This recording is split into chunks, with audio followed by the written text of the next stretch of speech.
caros amigos internautas, eu sempre fico um pouco acanhado porque o calor carioca, o carinho, essa recepção calorosa, a gente fica até tímido, né? As palavras assim tão bonitas, né? Mas na verdade nós somos aqui nesse momento depositários. Transportamos um tesouro que vai muito além de nós mesmos, de um tesouro que é superior a nós mesmos. Esse tesouro está na revelação que foi codificada pelo nosso Allan Kardec.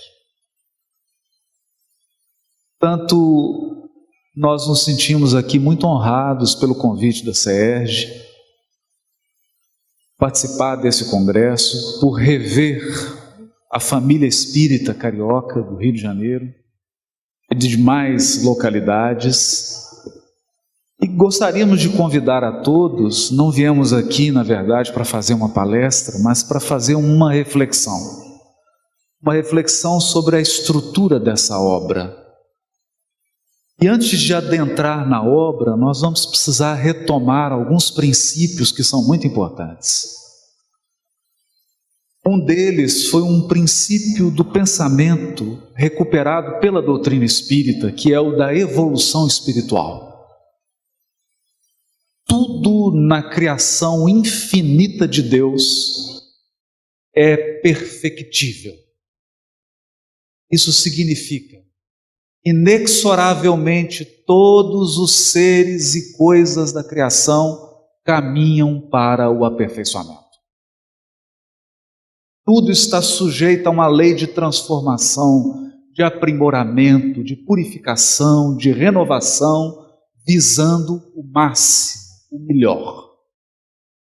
A evolução é infinita e ela é eterna para os seres e para as criaturas, menos para o Criador. O Criador é a perfeição absoluta, imutável. Ele é o Criador e não se melhora que já é perfeito.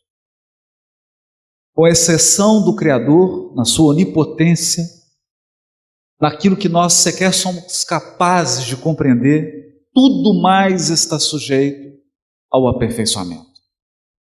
E não poderia ser diferente no reino das ideias, das percepções. A criação de Deus é infinita. Isso significa que nenhuma criatura é capaz de abarcar toda a criação com o seu pensamento. Foi o que acreditamos. Pretendeu nos ensinar os Espíritos quando nos revelou que a inteligência suprema é Deus. Portanto, não há inteligência que se equipare à inteligência divina. Nenhuma inteligência é capaz de abranger o infinito da criação. Portanto, não importa o grau evolutivo do espírito, ele sempre estará diante do desconhecido. Por mais que a sua perfeição abarque uma imensidão, por maior seja a sua visão, ela ainda é visão da criatura. É importante isso. Alguns se sentem desestimulados com esse pensamento. Eu, particularmente, me sinto muito estimulado, porque o que faríamos com a eternidade? Temos a eternidade para aprender. Para sempre estaremos num processo de ampliação da nossa percepção. O universo sempre nos apresentará um quadro novo. Descortinados alguns véus, outros se apresentam. Talvez seja por isso que um dos sábios enviados do Cristo à Terra tenha nos ensinado, no seu discurso de defesa, estamos falando de Sócrates, quando ele era acusado de subverter os jovens de Atenas, ele começa a sua defesa dizendo: e saíra por Atenas, pela Grécia, em busca de um homem que fosse mais sábio do que ele, porque o oráculo de Delfos havia lhe dito que ele era o homem mais sábio do mundo. Sócrates, não concordando com isso, saiu em busca, nas diversas categorias intelectuais e sociais da época, que são diferentes de hoje, procurou artesãos, artistas, políticos, filósofos, na tentativa de encontrar alguém mais sábio do que ele, levar essa pessoa ao oráculo de Delfos e dizer assim: você se equivocou. Essa pessoa é mais sábia do que eu. Mas diz ele que procurou e não encontrou. Por quê? Porque todas as pessoas que ele procurava eram superlativas naquilo que faziam. Procurou um artesão que era um gênio na habilidade das mãos. Mas por ser um gênio das mãos, ele acreditava que era gênio em tudo. Portanto, era um tolo. Encontrou um político grego, que era um gênio da articulação social, um gênio da articulação política, lembrando da polis, da Atenas da época. Mas qual era a tolice daquele homem? Ele acreditava que por ser muito bom numa área, automaticamente era muito bom em todas as áreas. Por fim, qual foi a conclusão de Sócrates? Ele de fato era o mais sábio do mundo. Por quê? Porque era o único capaz de dimensionar a própria ignorância.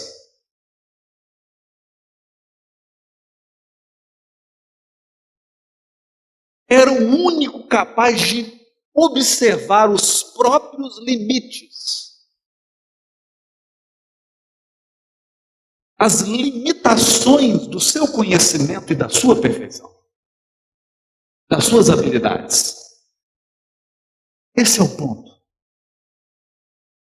Eu me recordo que quando um gênio da matemática, agora foi objeto de filme, concorreu ao Oscar, Stephen Hawking.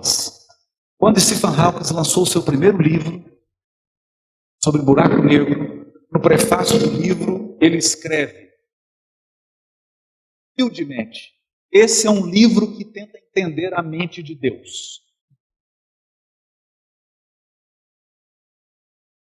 Incrível. Porque nem ele mesmo mais acredita nisso. Ele mesmo olha para esse prefácio, está vendo, achando que tolo que eu era.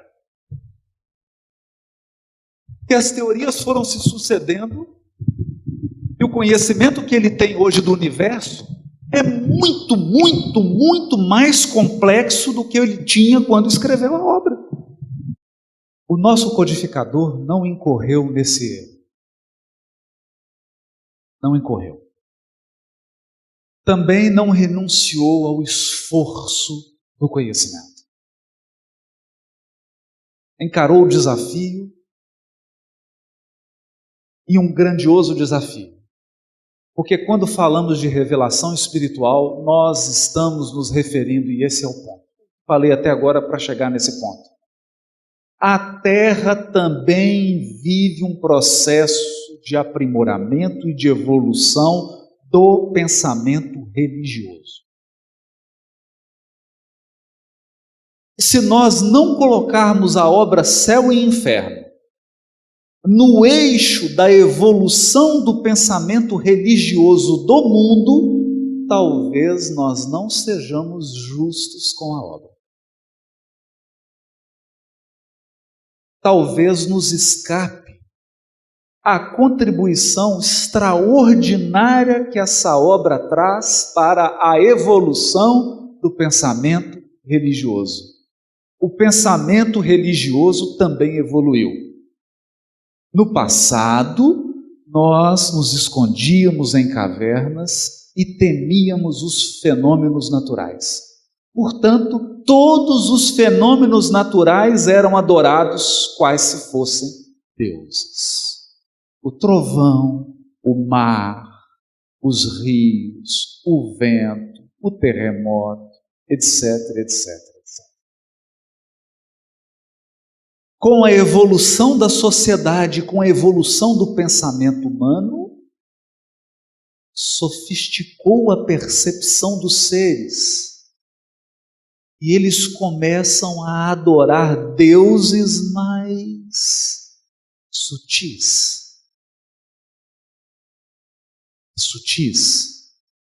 Então podemos pensar nas mitologias de todos os povos. A que nos é mais familiar, a mitologia grega, onde o Olimpo encerra um conjunto de deuses que são homens, mas homens amplificados. Os deuses gregos possuem as deficiências e as virtudes dos homens. Uma única diferença: quando é defeito é maior, quando é virtude é maior. Apenas isso. E então, coube a um povo ser o depositário, o guardião do monoteísmo, da fé no Deus único. Mas mesmo na história do monoteísmo, nós passamos por um processo evolutivo, com avanços e retrocessos, porque a evolução se dá em espiral e não em linha reta. A gente vai, volta,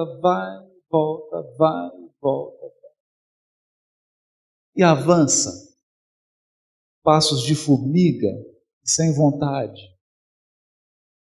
mas avança, aos pouquinhos. Houve um tempo, houve um momento histórico da humanidade em que nós, religiosos, acreditamos em um Deus humano. Humano. Por que humano? Porque ele guardava as características de um rei. Ele era velhinho, cabelo branco, barba longa, sentava-se num trono, estava cercado de assessores, na sua maioria com asas, tocando o instrumento da época. Tinha ninguém tocando um violão moderno, era um alaúde, uma cítara. Engraçado isso, né? Era um rei. E o seu trono, porque esse rei, ele tinha mão, dedo, boca, olhos, ouvidos.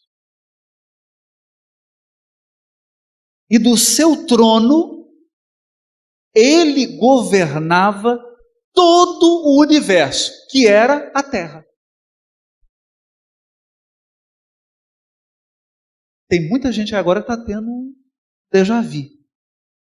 Está tendo quase que uma regressão de memória. Mas é verdade, essa era a minha fé mesmo. Não é? O universo era a Terra. Não tinha nada além da Terra. Então Deus era um Deus da Terra. E como a evolução ela se dá sempre deixando resquícios, Há muita gente nas ruas hoje, andando aí pelas ruas, que acredita nesse Deus.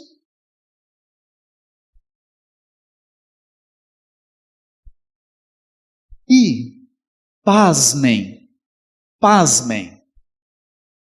quando nós assistimos entrevistas ou encontros de grandes cientistas, ganhadores de prêmio Nobel, as mais altas inteligências, e eles se declaram ateus, quando algum pensador religioso pergunta para ele, por que você é ateu? Ah, porque eu não acredito num Deus sentado num trono. Nem eu. Alguém aqui acredita nesse Deus?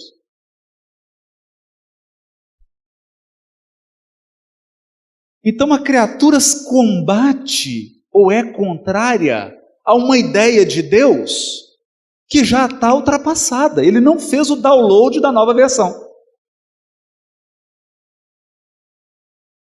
Já se passaram mais de 300 anos, ele está com um programa antigo. Aí o que a gente tem que dizer? Você tem que trocar o sistema operacional. Para o seu computador e muda tudo. Ou melhor, troca de computador. Porque a dificuldade dele não é com a ideia de Deus, é com um conceito temporal de Deus.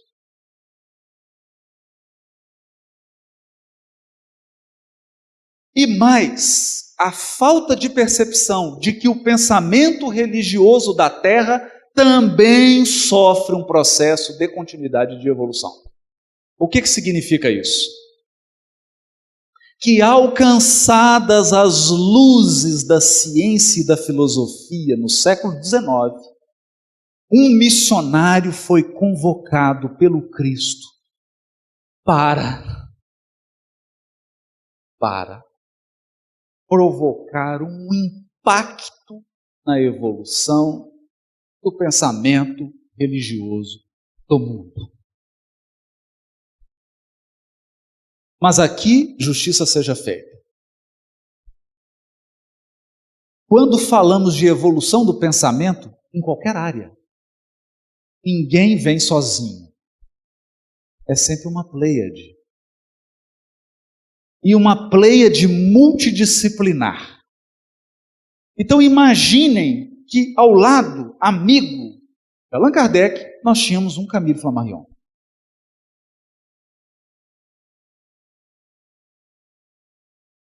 Naquele momento, herdeiro, mais que herdeiro, né? Herdeiro da tradição de Galileu, de Copérnico e de tantos outros, já apresentavam um universo que ia muito além da Terra. Muito além da Terra. O universo havia se ampliado. E agora, o pensamento religioso encontrava um problema. Onde colocar o trono de Deus? Imaginem que esse problema é mais complicado do que definir onde vai ser a Copa do Mundo. Que antes era fácil. Tem a Terra, em cima, no céu, está o trono. Vem a astronomia e mostra que não existe em cima nem embaixo no universo. Se você olhar para baixo, nós temos milhões de galáxias, bilhões para cá. Se você olhar para cima, tem bilhões. Por lado tem bilhões. Não tem em cima e embaixo. Complicou. Eu vou colocar Deus onde? Acabou com o céu. Porque imagina alguém chegar para você e falar assim, você vai para baixo, para o céu.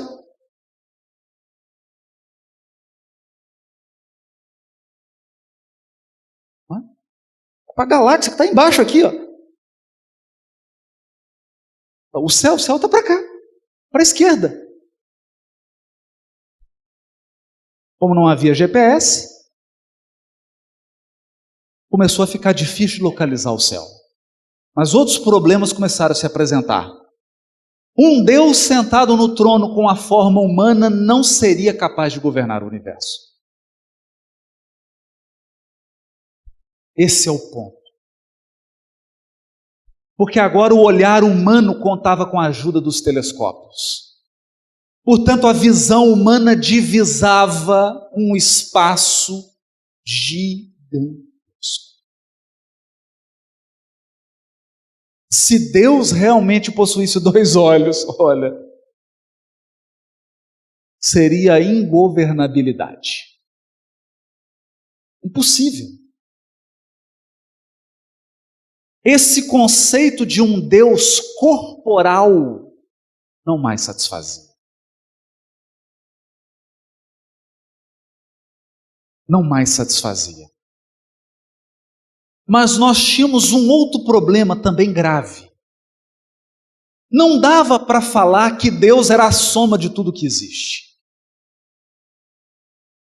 Porque aí eu tomaria o efeito pela causa.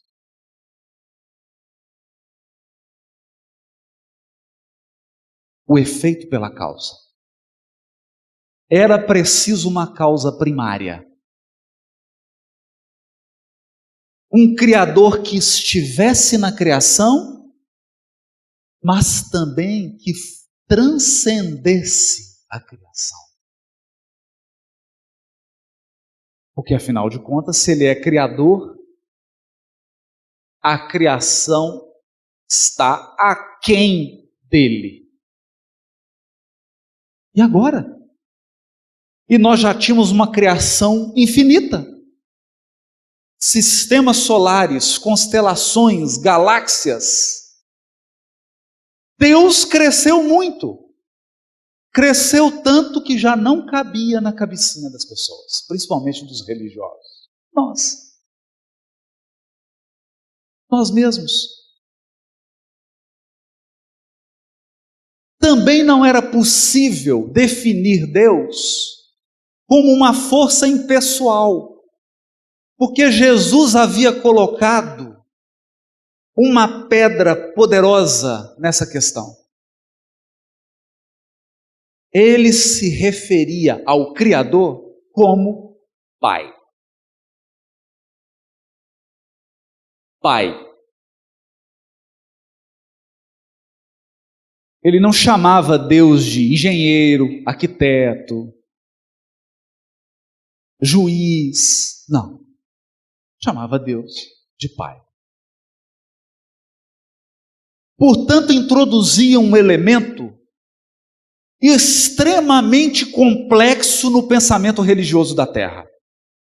Esse universo infinito não é apenas uma casa de máquina. Esse universo infinito é uma casa. E nós somos uma família.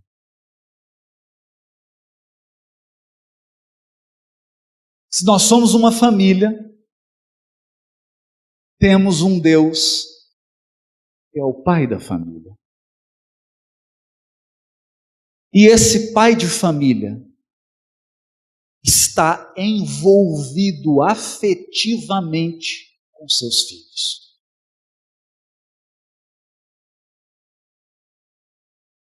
Complicou.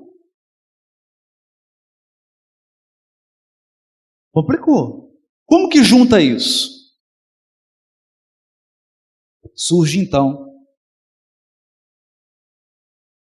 a sequência das obras da codificação.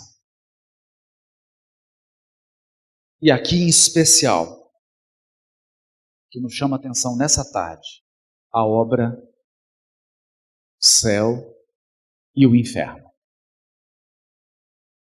O céu e o inferno. No título da obra, Kardec chama o desafio. É preciso repensar esses conceitos. É preciso pensar. Não se trata apenas de trocar palavras, porque nós temos essa mania. O ser humano tem esse hábito. Quando ele não sabe uma coisa, como é que ele resolve o problema? Muda de nome. Muda de nome. Dá outro nome.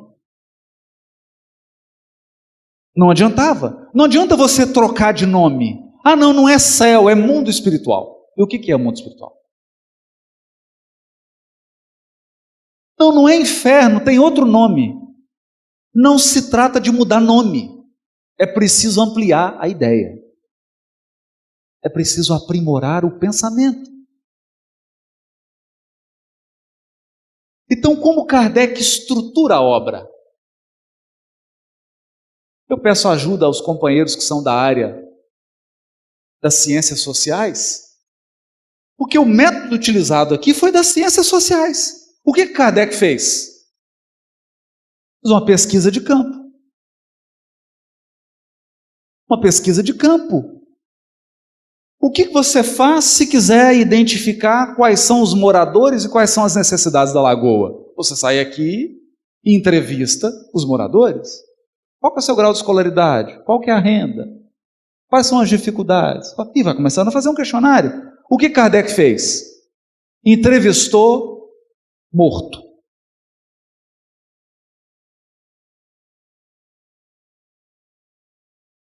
É isso. Vamos conversar com quem morreu.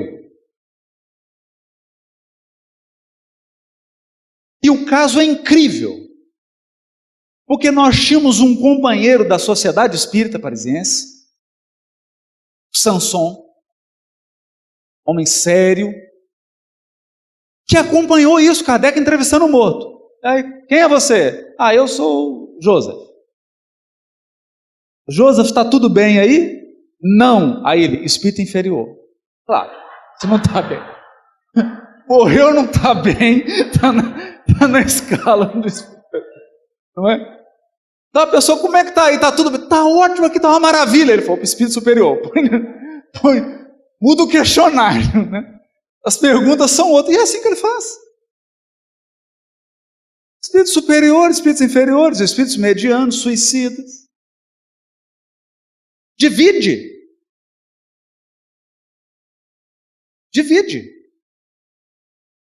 Não é?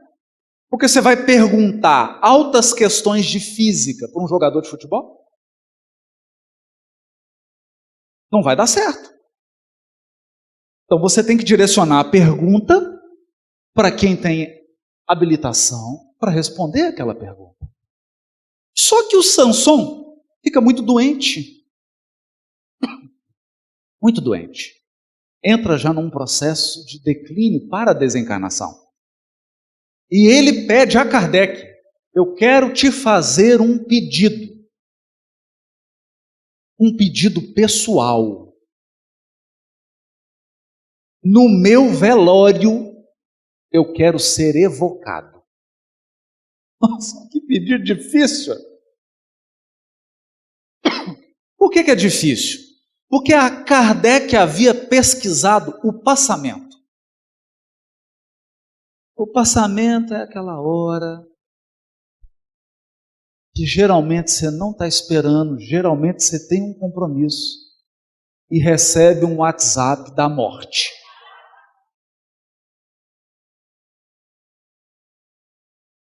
Toca aquela notificação com uma mensagem assim: é agora. Assinado, morte. Kardec havia pesquisado o passamento. E o que ele concluiu? Que nós passamos por um estado de perturbação, é óbvio. Você não desencarna totalmente lúcido. Não, estou vendo tudo. Não, você fica perturbado, não enxerga, dorme, fica inconsciente, lembra, vem flashes, um estado de perturbação. Pode durar algumas horas, pode durar anos. Depende do apego do espírito à vida material. Não era o caso do Sanson. Então Kardec ficou lá: eu vou pedir. Né? E aqui é bom lembrar aos desavisados. Kardec evocava. Mas quem coordenava a reunião é São Luís. É importante frisar isso. Porque ele falava assim, lá no velório: eu evoco agora meu amigo Samson. E perguntava: São Luís, pode? Ele falava: não. Então alguém pergunta assim: pode evocar? Se você tiver o São Luís.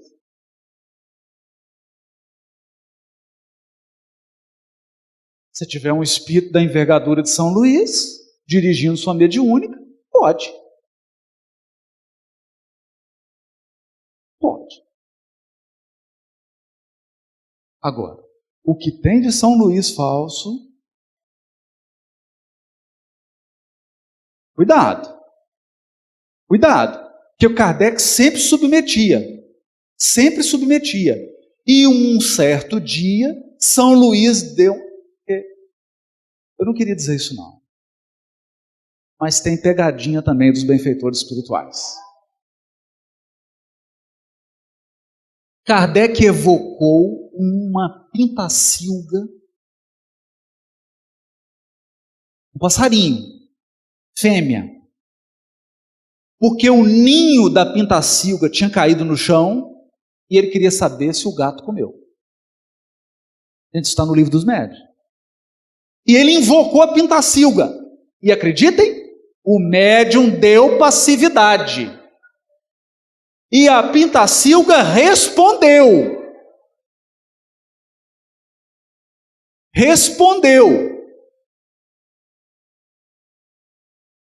O gato comeu meus filhotes, estou aqui dolorido, procurando uma carta, algum médium que possa dar uma carta dos meus filhinhos.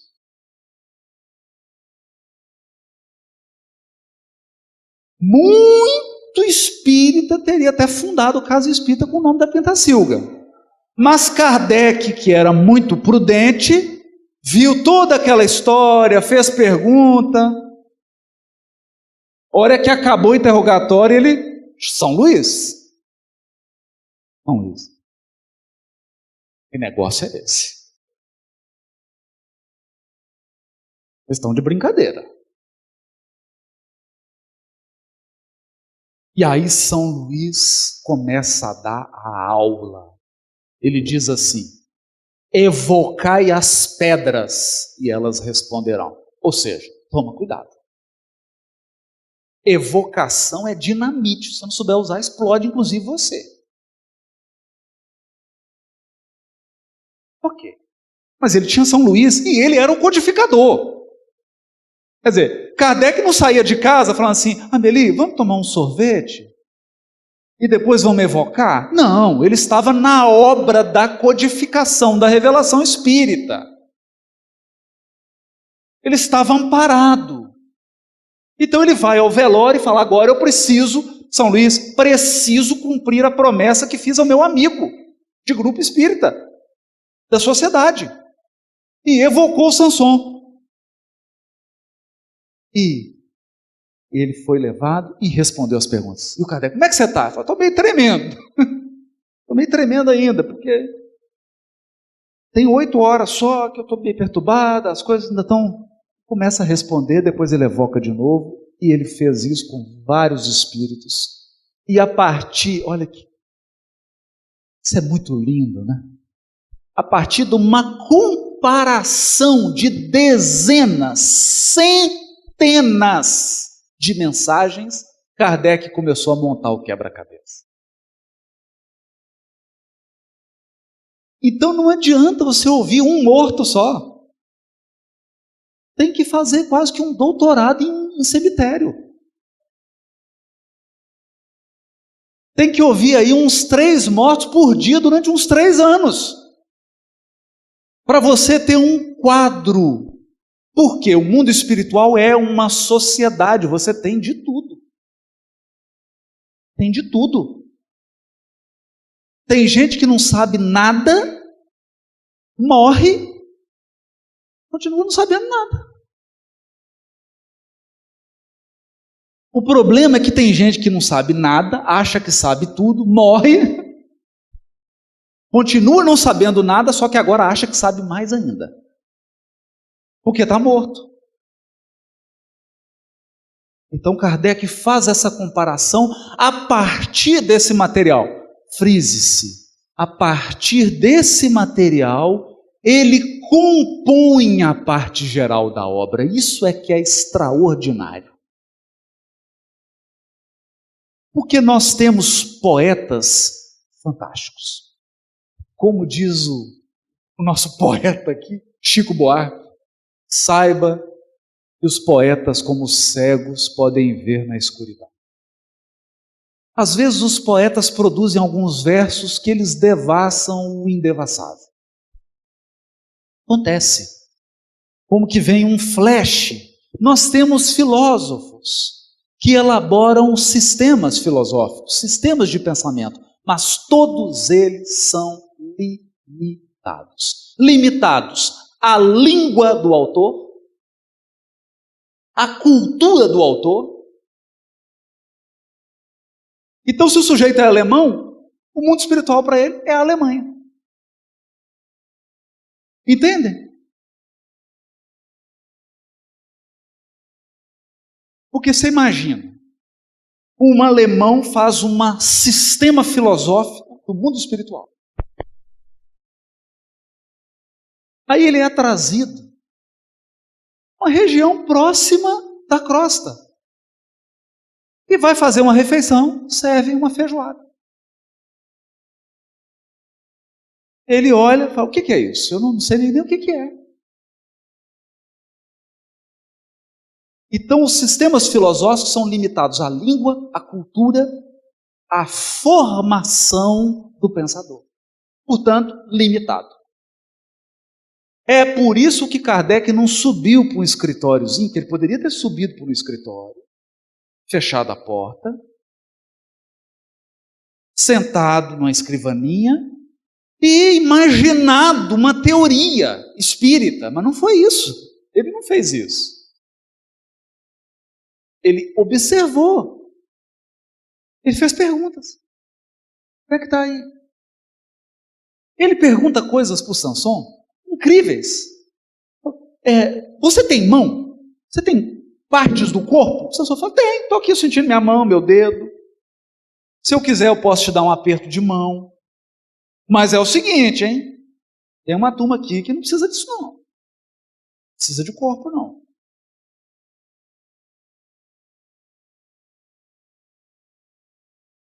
Ele começa a falar, por exemplo, da telegrafia do pensamento. Olha, aqui tem uma tecnologia que é muito superior a iPhone, WhatsApp, Facebook, muito superior. Nós conseguimos ler o pensamento das pessoas.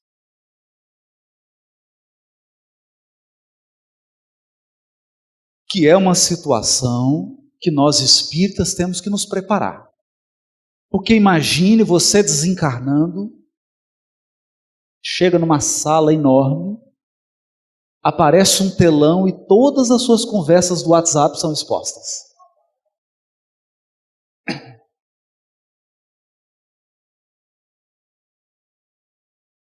Arrepiou? Imagine todos os seus pensamentos durante a sua encarnação. Pensamentos. Nós não estamos ainda preparados para a verdade. Não estamos. Por isso não somos livres ainda. Então ele começa a falar de todas essas coisas para Kardec. E a partir daí, Kardec escreve a primeira parte do livro, O Céu e o Inferno. Aí sim, aí entra, sem nenhum bairrismo, respeitando todos os pensadores, aí entra o gênio Allan Kardec. Gênio.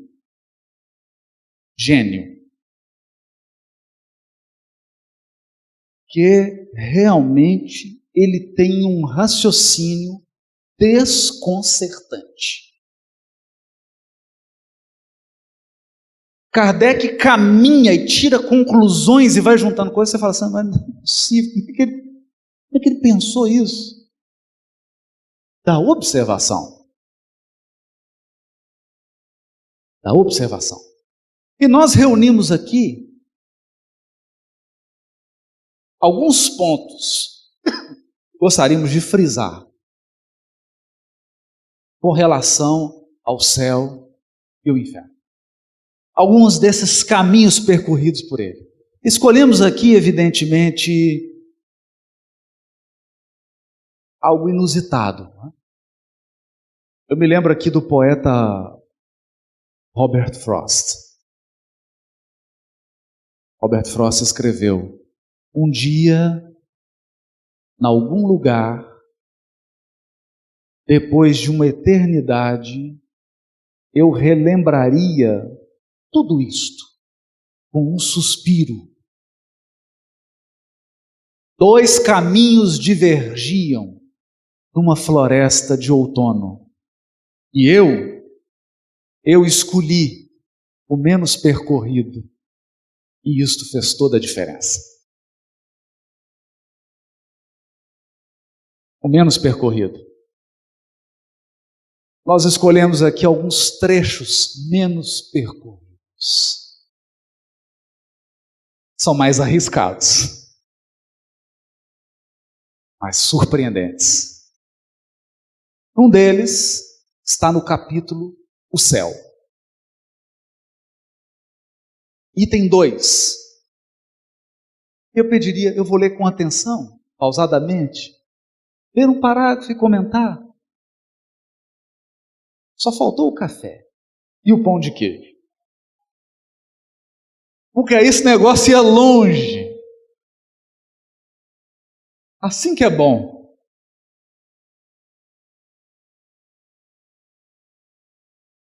As diferentes doutrinas, olha a perspicácia de Kardec. As diferentes doutrinas, então ele já identificou que havia diferentes e muitas doutrinas tentando compreender o paraíso.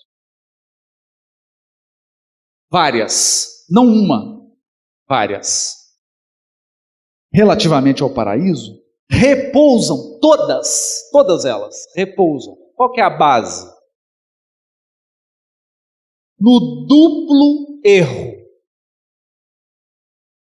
Olha que perspicácia, no duplo erro de considerar a Terra centro do universo, primeiro erro, e considerar a Terra limitada à região dos astros.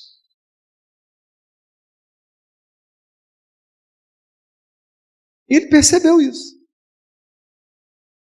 E aqui, hashtag, fica a dica. Toda vez que você for ler uma doutrina, você tem que se perguntar sobre qual base repousa essa doutrina. Porque às vezes cai uma obra de 700 páginas, se você for no fundamento. Você fala assim, o fundamento é falso, portanto o edifício é falso. Ou, no mínimo, incompleto. O que ele percebeu? Todas as doutrinas do paraíso colocavam a Terra no centro do universo. É claro que o paraíso estava acima da Terra. Então a Terra era o centro do universo. Porque as teorias de céu, de paraíso, não contemplavam a multiplicidade das galáxias, a multiplicidade dos sistemas solares. Gente, isso é tão surpreendente. Vocês já devem ter visto o treinamento de um astronauta. Ele é um treinamento intelectual e ele é um treinamento físico. Porque não é qualquer pessoa, qualquer encarnado, que tem a composição física para ser astronauta. Não adianta só querer. Não adianta só querer. Eu não sei se você já teve a oportunidade aqui de entrar num simulador de gravidade, zero. Mas quando eu entrei, eu tive uma experiência de sair com a cabeça no pé e o estômago na cabeça. E durante meia hora fiquei com náusea e vômito.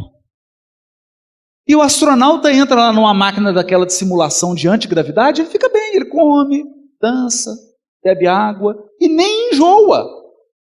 Não toma Dramin, nada. Então ele tem que ter um preparo físico, mas ele tem que ter um preparo intelectual. Pois bem, esses homens superdotados e super preparados, cuja reencarnação foi programada para aquilo, o primeiro a pôr o pé na Lua, quando pôs o pezinho e não podia falar, quando volta, me solta a pérola. Eu não vi Deus por lá. Mas ele achava que o trono estava na Lua. Onde ele leu isso? Um homem da inteligência de Armstrong. Um homem com a formação intelectual de Armstrong imaginava que Deus morava na Lua. Que ele ia pisar na Lua e Deus falava: "Oh, meu filho, você por aqui, me encontrou.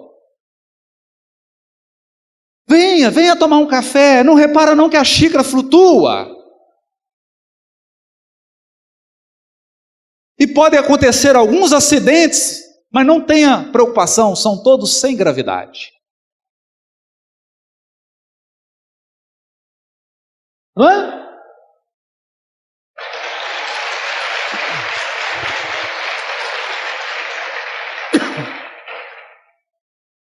Então nós ficamos imaginando como que as inteligências são traídas quando entram no terreno religioso. E por isso a minha admiração por Allan Kardec, porque ele percorreu por essas vias perigosas do pensamento religioso, como um gigante do intelecto, mas sobretudo como um gigante do sentimento. Porque ele tinha inteligência e sensibilidade. Então ele falou: está um problema aqui, porque tudo que está descrevendo o paraíso, a Terra é o centro, e eu sei, por observação astronômica, a Terra não é o centro. Não é.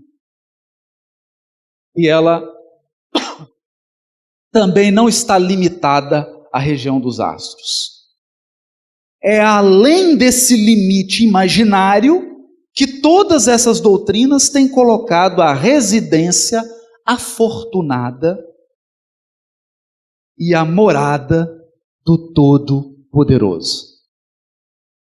Então, era simples. Deus está no céu. Mas onde? Olha para cá, está vendo aquela nuvem? É para cá. Ó.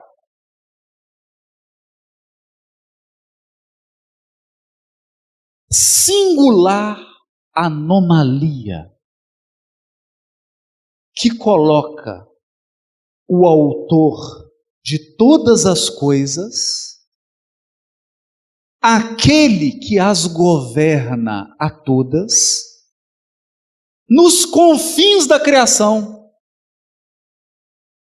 ao invés de no centro dela, onde o seu pensamento poderia, irradiante, abranger tudo. Eu vou repetir porque é sutil, né? É difícil. É difícil. Por que não colocaram Deus no centro? Colocaram ele na periferia do universo. Ah, o céu. Você vai andando. Depois de meia eternidade, você chega. É lá longe. Por quê? Por que não imaginar uma criação em que Deus está no centro e tudo está em torno dele?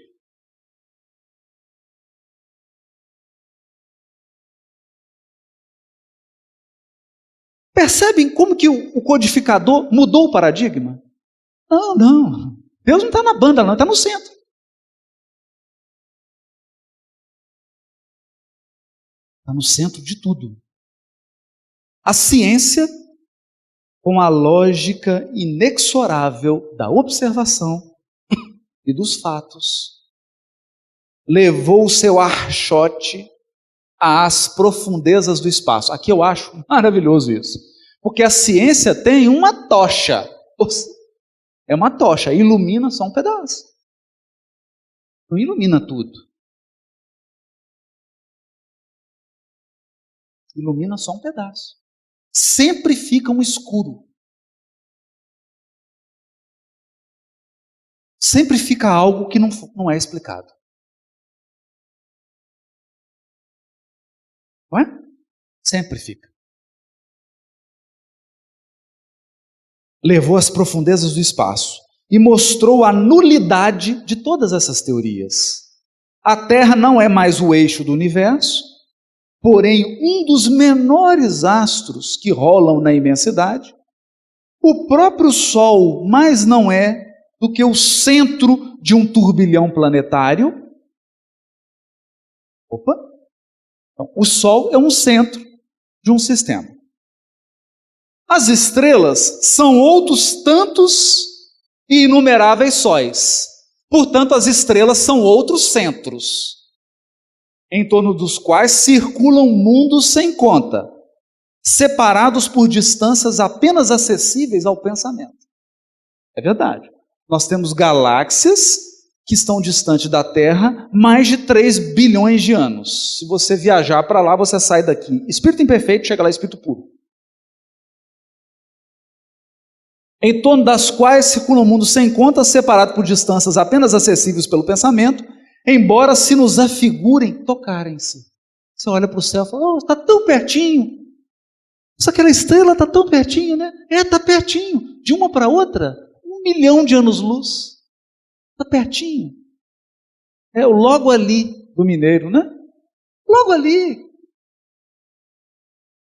Neste conjunto grandioso, regido por leis eternas, reveladoras da sabedoria e da onipotência do Criador, a Terra não é mais que um ponto imperceptível e um dos planetas menos favorecidos quanto à habitabilidade. E assim sendo, é lícito perguntar por que Deus faria da Terra a única sede da vida e nela degradaria as suas criaturas prediletas. Se aqui é o lugar dos prediletos, hein? Mas é o contrário. Tudo anuncia a vida por toda parte e a humanidade é infinita como o universo. A humanidade é infinita. Por isso nós temos uma frase hoje do mundo de transição que é assim, a humanidade está perdida. Qual delas? Qual humanidade? Você fala assim, a humanidade está perdida. Aí vem um espírito puro aqui e fala, qual? Eu vou te dar o exemplo aqui de 3 bilhões de mundos em que só tem espírito puro. Lá não tem ninguém perdido, está todo mundo bem. Vocês que estão perdidos. Vocês que só são 8, 10 bilhões e acham que o universo inteiro é vocês. Percebem a distorção? Mesmo com conhecimento espírita, nós pensamos como na Idade Média.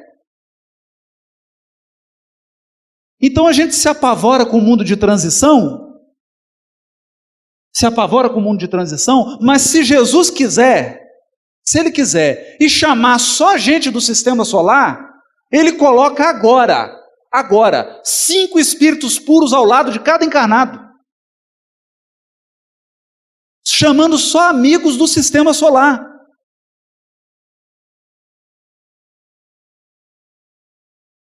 Gente, é para ficar alegre, nós somos minoria. Nós somos complicados, mas somos minoria. Nós cometemos todos esses erros, mas nós somos minoria. Nós somos a exceção. A exceção. Está tudo certo. Com exceção. Isso é consolador. Por isso que a doutrina é o consolador prometido. A família universal é infinita.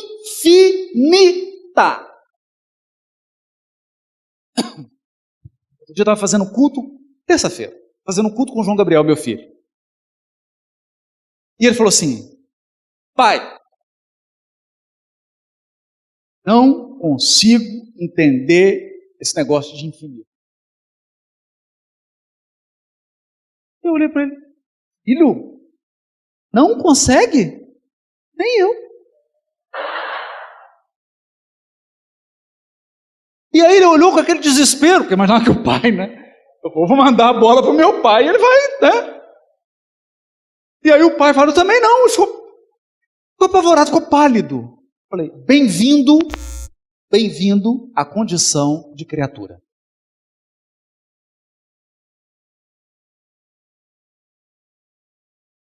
Essa é a estrutura da criatura.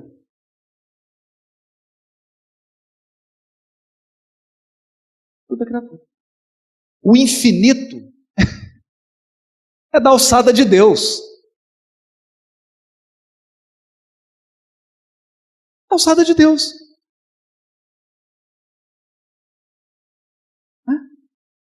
Então, se você começar a pensar, quantos espíritos puros existem no universo? Vocês vão dizer: infinitos. Ai, meu Deus, mas não é possível, é muita gente. Infinito é muito, dá para diminuir? Entende? Infinito, revelando-nos a ciência mundos semelhantes ao nosso, Deus não podia tê-los criado sem intuito, sem propósito. Antes deve tê-los povoado de seres capazes de os governar. Então, ampliou-se o conceito de Deus. E é isso que nós gostaríamos de mastigar agora um pouco. Porque isso aqui é um impacto na evolução do pensamento religioso do mundo. Você pode fazer essa brincadeira segunda-feira no seu trabalho, com as pessoas que você convive. Pode começar a brincar com elas. Como é que você imagina Deus? Eu imagino ele mais velho, né? É porque ninguém imagina assim, Deus, não, imagina ele um bebezinho. Não. Por causa da experiência, da sabedoria, então ele é sempre mais velho, né? Imagina ele mais velho, mais velho. Você acha que ele tem boca? Tem. Dente? Dente eu não sei. Aparelho fonador? Tem? Não sei. Então como é que ele fala?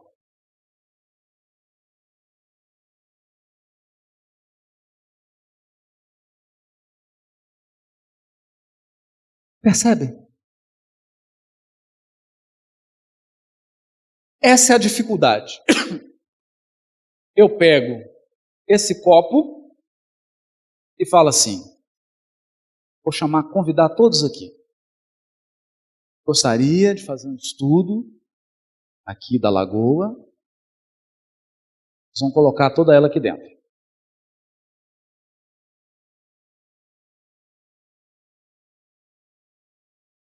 Vou medir a lagoa. Eu tenho esse copo aqui. Quantos copos tem essa lagoa?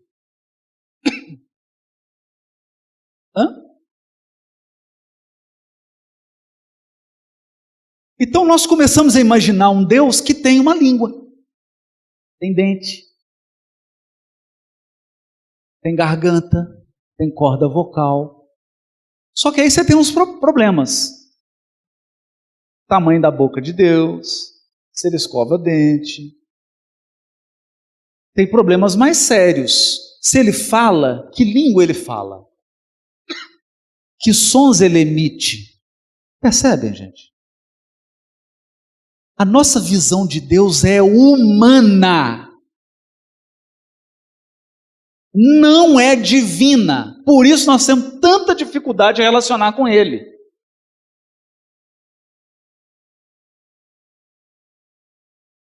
Quando Kardec vai propor no livro A Gênese um estudo sobre Deus, sabe do que ele fala? Fluido cósmico. Então ele diz assim: a criação infinita está mergulhada num fluido.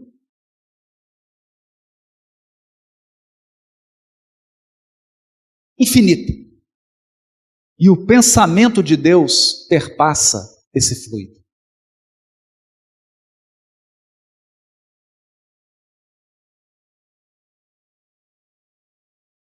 Então agora,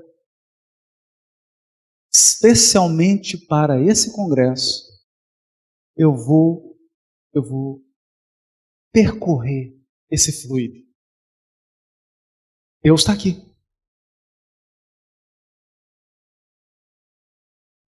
Acontece que os átomos do seu corpo estão mergulhados nesse fluido. As partículas dos átomos do seu corpo estão mergulhadas nesse fluido. Então, tem um átomo agora, tem bilhões de átomos no seu corpo, mas tem um deles que tem vários elétrons. O movimento que um elétron está fazendo agora num átomo do seu corpo, Deus está sentindo.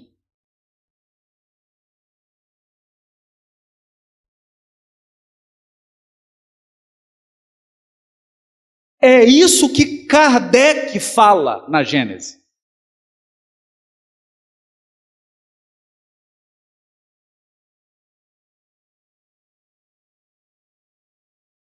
Então a ideia de Deus na doutrina espírita é de um Deus incorpóreo.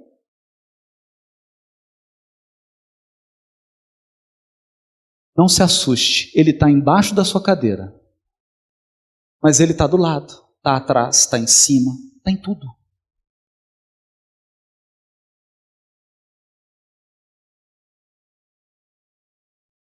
Assombroso?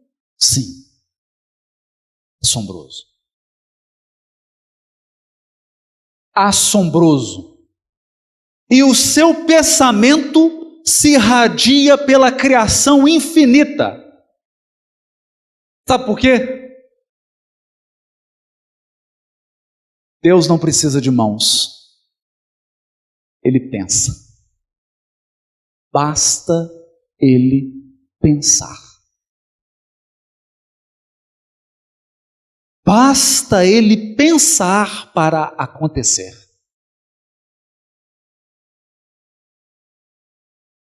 Então, nós tivemos uma revolução no pensamento religioso da Terra com Kardec. É claro que alguns filósofos chegaram a divisar isso. É claro que alguns poetas tatearam esse conceito. Mas aqui na obra, ele está explícito. E adivinhem? Livro dos Espíritos.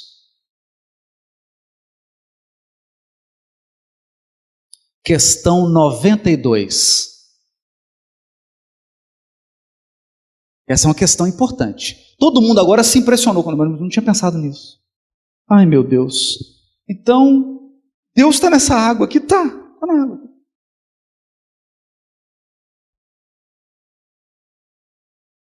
Ou melhor, a água está nele.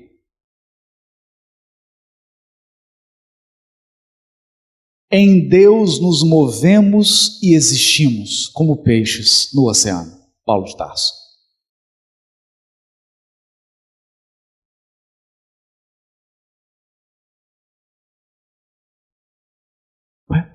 Então, para nós criaturas não tem lá. Porque não tem fora de Deus. Só tem fora da criação para Ele, que é o Criador. Entendem? Por isso, um pensador judeu, Adin Steinsaltz, escreveu um livro de provérbios, espécie assim de pérolas. E ele disse assim: Deus começa onde o infinito termina.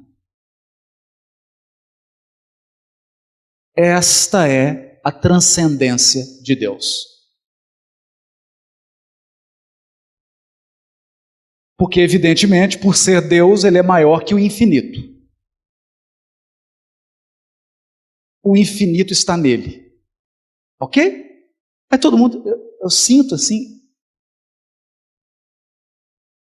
Quase eu tenho que chamar o Alberto, porque o pessoal começa a entrar num clima assim de depressão, né? Fica triste. Só fica triste. Nossa, mas aquele Deus do trono era mais fácil, gente. O Deus do trono eu podia conversar com ele, estava sentado lá, olhava para ele, pegava na mão dele. Agora ficou complicado demais. Ele sabe tudo. Tudo está nele, mas que falta de privacidade. E eu achei que a discussão do Facebook era mais moderna sobre perda da privacidade. Esse negócio de fluido cósmico acaba com a privacidade. Você não pode pensar mais nada, não pode sentir mais nada. Acontece que, com Jesus, nós tivemos um elemento, eu chamaria de o pato no tucupi, que é o elemento que dá aquela travada na boca, que Jesus traz assim, esse Deus aí infinito, esse Deus que vocês chamam de Criador, eu chamo de Papai. Papai. Está em Marcos, quando ele está no Horto das Oliveiras, ele diz, Abba, que é papai, papai. Então nós somos filhos, correto? Está o pai, está o filho. Está o pai, está o filho. Questão 92. Tem os espíritos o dom da ubiquidade? Pergunta Kardec. Por outras palavras, um espírito pode dividir-se ou existir em muitos pontos ao mesmo tempo? Então a pergunta do codificador era, eu posso ter um Haroldo, aí vira outro. Aí falou assim, ó, você vai para a reunião lá no Rio, você seria ótimo, né? Eu falei assim, ó, o Haroldo agora vai fazer o congresso, o outro passeia com o João Gabriel, o outro passeia com a esposa, divide, cada um fica com uma tarefa. Nossa, seria maravilhoso. Os espíritos respondem, não pode haver divisão de um mesmo espírito. Acabou. Mas, cada um é um centro que irradia para diversos lados. Isso é o que faz parecer estar um espírito em muitos lugares ao mesmo tempo. Vês o sol? Olha para o sol. É um somente. No entanto, irradia em todos os sentidos, para cima, para baixo, para o lado. 360 graus. Tridimensional. Irradia em todos os sentidos e leva muito longe os seus raios. Contudo, não se divide. Então, nós possuímos, num nível limitado, essa faculdade que Deus possui num nível ilimitado. Nós também irradiamos. Então você para aqui, pensa naquela criatura amada, daqui a pouco toca o celular, ela fala, pensa aí você, eu também. Irradiei aí, que a pessoa quase que sente que você estava do lado dela. Porque seus fluidos espirituais, seu pensamento, o Kardec vai dizer isso, né? No livro Obras Póstumas, Fotografia do Pensamento. Nós temos um fluido que nos envolve, ele é o transmissor, então isso se alonga e leva nosso pensamento, nosso sentimento, nosso cheirinho, Isso tem que estar, né, bem arrumadinho, banhozinho tomado. Leva aquele hálito espiritual. Aí, Kardec é tão genial que ele fala assim: gostei disso, hein? Gostei disso. Está parecendo a coisa de Jedi. Aí ele pergunta assim, 92A: todos os espíritos irradiam com igual força?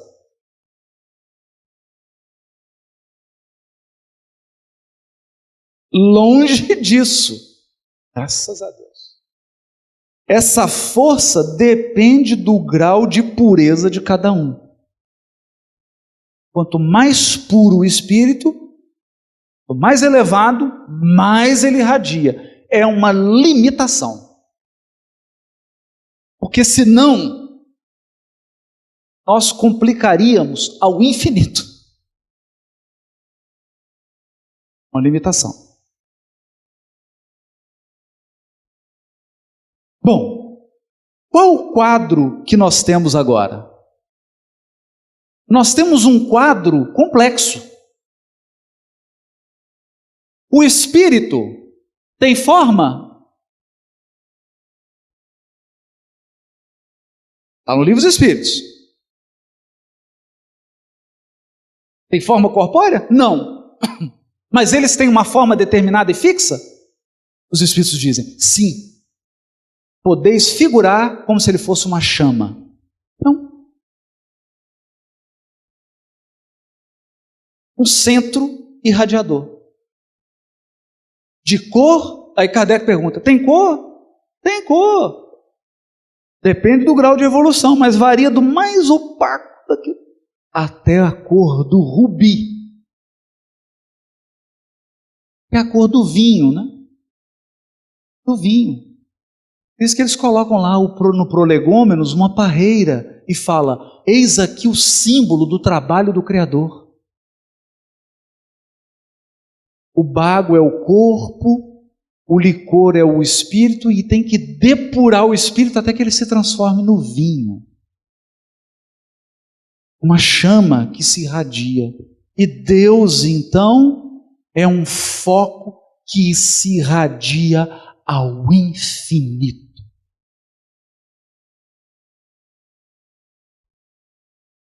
Conclusão? Para encerrar. Onde é o céu? Pergunta errada. Porque se o espírito é um foco que irradia de acordo com o seu grau de depuração, e se Deus é um foco que irradia do centro para todo o universo infinito, a pergunta lugar é sem propósito.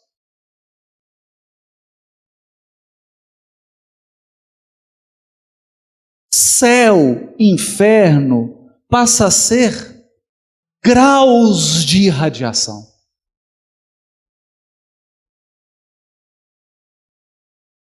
Graus de irradiação.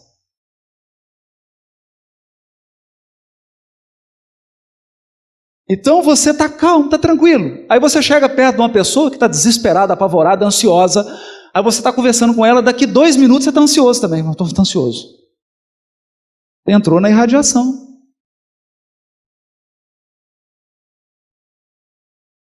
Aí há uma pessoa aqui que está centrada em prece, irradiando paz, amor, harmonia. Você chega perto dela, você está agitado, daqui a pouco você começa a acalmar, começa a ficar tranquilo. Eu estou sentindo uma paz tão grande. Você entrou numa irradiação. Entende? Aí eu tenho uma criatura irradiando ansiedade, mágoa, rancor, e ela se une com mais 1.500 para fazer um congresso espírita do rancor. O que você tem? Um mini umbral. Daqui a pouco a região começa a ficar pesada. Uma névoa de pensamentos. Entendem? Tornou-se secundário descrever o lugar. O lugar. Então, o que é? Onde fica um umbral? Porque tem gente que fica assim, onde fica um umbral? Eles falaram que você vai para o centro do Rio de Janeiro, anda 40 quilômetros para cima, é umbral. Não! O umbral é todo lugar onde você tem espíritos irradiando vibrações umbralinas. Pode ser aqui. Pode ser a sua casa. E é bom observar isso. A sua casa pode ser o céu, pode ser o inferno. Pode ser.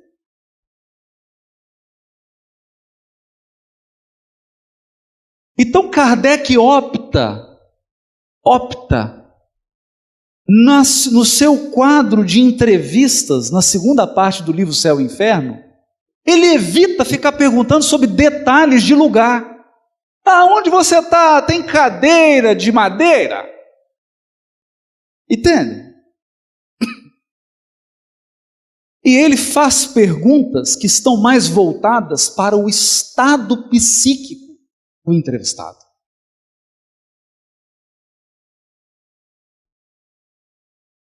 Quem ele foi? Como ele viveu? Qual o seu nível de irradiação? O que ele vibra? O que ele pensa? Como que ele sente? Qual o seu grau de autoconhecimento? Qual o seu grau de autodomínio? Qual o seu nível de compreensão de si mesmo? Seu nível de percepção das suas próprias ações, do efeito das suas ações no outro?